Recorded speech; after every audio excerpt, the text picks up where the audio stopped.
Welcome to part 2 of the Choose Your Own Adventure, Sew with Your Feelings placemat turns into a boxy bag tutorial.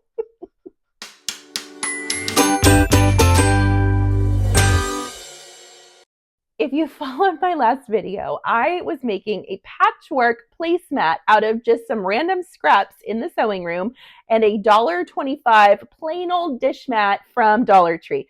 I've been getting a lot of requests on what to make with these plain dish mats because that's all you can find. So this tutorial is giving you 2 good ideas on what to do with exactly that product. Today I'm going to take this adorable little placemat and I'm going to turn it into a boxy bag to hold some of my cross-stitch supplies. Now, if you want to make this and just leave it as a placemat or like a little under plant holder or just a cute little decorative item on a table in your house, that's totally fine. But I'm historically terrible at leaving well enough alone, so I'm going to turn this into a boxy bag. Come on, let's figure it out together. To start out, we're going to need a little bit of zipper by the yard. I like to buy mine on Amazon, and I love getting the fake metal kind where it looks metal, but you can cut through it because it's actually plastic. And I think for this project, I'm going with green. I haven't used my green zipper by the yard in a really long time, and it just looks fun with me with that contrast to the black. I'm going to cut this zipper 1 inch shorter than my bag width along the short edge. I'm going to take my zipper pull and go ahead and load that on. I do that by opening the bottom of the zipper and sliding one side in, carefully holding that and sliding the other side in. And then I like to lay it down on my sewing table, even everything up by ooching that zipper pull around just a little bit until they're nice and even. Then I hold on to it with my fingers and usually it pulls right up. Beautiful. The next thing we need are 2 1.5 by 2.5 inch pieces of fabric.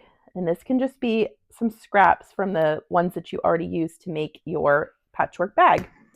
Just make sure that this end is as wide as your zipper. Even a little wider is fine because you can always trim it down. I'm going to fold my 2 edges down and then fold the whole thing in on itself. From there, I'm going to attach it to the end of my zipper by sewing just a straight stitch right here.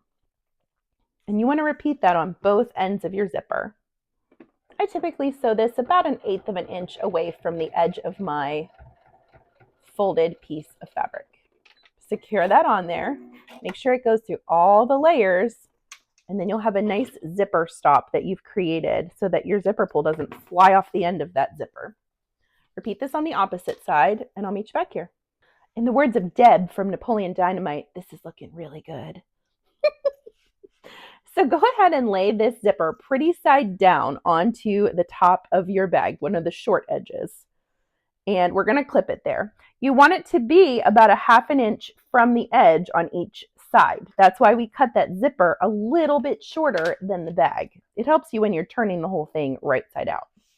Once you have it clipped, grab your zipper foot and we're going to sew as close to that zipper tape as you feel comfortable without sewing through it.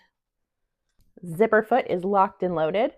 I'm going to move my zipper pull out of the way for now, and then when we get to this end, I'll move it back, and I'll show you that when we get there. I like to line my bag up with the side of my zipper foot. Get you really close up here so you can see exactly what I'm doing. Start with a couple back stitches, and then press everything down with your fingers. Don't let the zipper control you. You control it. And again, you want to sew close to the zipper teeth, but not through the zipper teeth. If you sew through the zipper teeth, your zipper won't function properly. Work your way all the way down and then back stitch at the end. Now would be a good time to test that zipper and make sure that it's running smoothly. That's good. That's what we want. If it's not, you're going to have to go through and pull some of those stitches out and redo them because you can't have a dysfunctional zipper. It just really doesn't work. Open that zipper up so you have your other tape sticking straight up and pull the other edge of your bag up to the top. Again, you're going to lay this about 1/2 inch from each edge. Clip it in place. And this one is just a teeny bit trickier to sew because you've got all this bag in the way. Pull that zipper pull out of the way before you start. and just take your time, okay? You can do this. So straight down on that zipper tape. Take your time. Make sure that you're keeping your fingers out of the way of your sewing because you don't want to sew over your finger. One stitch at a time. Some people go 1 day at a time, 1 hour at a time. We sewists, we go 1 stitch at a time. You can do this. This is such an easy beginner project. And listen, if you don't want to do the patchwork hullabaloo that you have to do to get this piece of fabric that you can make a boxy bag out of, just sew 2 regular pieces of fabric on either side of a dish mat and you have the same piece ready to go. It doesn't have to be patchwork like this. It can just be 2 solid pieces of fabric. As long as they're the same size as your dish mat and you quilt it all together and do your little binding, you're good to go. And for the boxy bag, you don't have to put this quilt binding on either. You could always run over it with a serger or just a zigzag stitch. You just want to make sure those ends are secured somehow so that they don't get all ratty and pulled when you are using the bag. I'm right at my zipper pull, so I'm going to lift my presser foot up and move it out of the way. Sometimes you have to turn the bag a little bit to do that. Okay, back on track, straighten everything out. No noodle hands when you're sewing. Nice, sure hands. That's how you stay safe and don't get hurt and get nice, clean finishes. Back stitch at the end, and it's going to look like this. Let me show you the next step. We're almost done. For the next step, make sure your zipper is like halfway open so it's out of the way. It's kind of in the middle. I want you to lay it on your cutting mat and flatten it out so your zipper is in the center. Clip these short ends,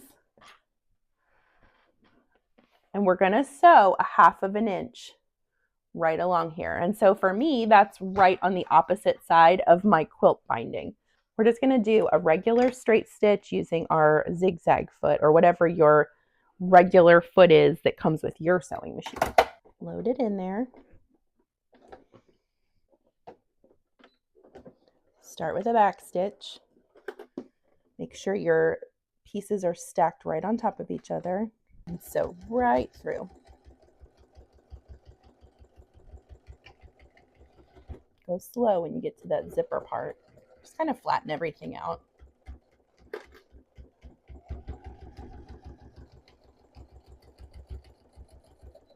Back stitch. You can make this boxy bag as big as you want. So if you want to use maybe not a dish mat or even a larger dish mat, that's fine. Same process. That's why I don't include a lot of measurements in my projects, which I know is very frustrating to some people. But the truth is, the items that I use are so like completely different universally, like size-wise, that I'm just going to show you the basic gist of it. Keep sewing until you get to the end and then back stitch again. Now this is cute, but it's not any fun because it's not boxy. So what we're going to do is box the corners. And the way to do that is, it's a little tricky, but just bear with me. Stick your hand in there, and I want you to push out. Instead of sewing across like this way along the diagonal, I want to open this corner up and sew this way. And that's what's going to give the depth to the bag, like the height to it. So fold this down, and then you decide how big you want that box to be. I'm going to eyeball it on my cutting mat here, and 1.5 inches looks pretty good to me. So I'm going to draw a line right there so that I know where to sew. Take this to the machine, and we're going to sew a straight line, flatten out these 2 seams here so that you don't have to sew through a huge lump of fabric. As always, start with a back stitch. Take your time on this. You're sewing through quite a few layers of things. You might want to use, I would say for this project, a 90-14 universal or quilting needle would be good. And that's what it looks like. Repeat that on all 4 corners. Okay, here it is inside out. Let's turn this bag right side out and see how it looks. I'm excited. Make sure you push your corners out with your finger. If those little triangles of fabric inside the bag irritate you, you could always try and cut them with your pinking shears. Just make sure they're finished. I don't mind them being in there. I don't think they take up a lot of extra room or space. Oh my gosh, this is so cute.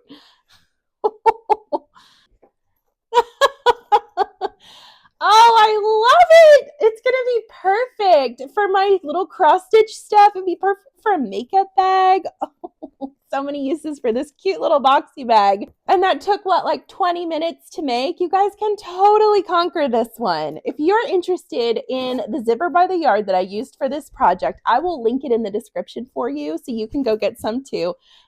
But there you have it, a little boxy bag, perfect for just tiny items that you might need to throw in your bag with you. Very beginner friendly. And this started out as a patchwork placemat. So again, this is a choose your own adventure. So we started as a placemat, we ended up as a boxy bag. That is what I love so much about sewing, is you are only limited by your creativity. If you make one of these, will you please send me a picture, because I'm obsessed with this and I probably am about to go make 100 more. I spent $1.25 on the dish mat for this. If you figure out how much this zipper was, this piece, it was probably like 10 cents.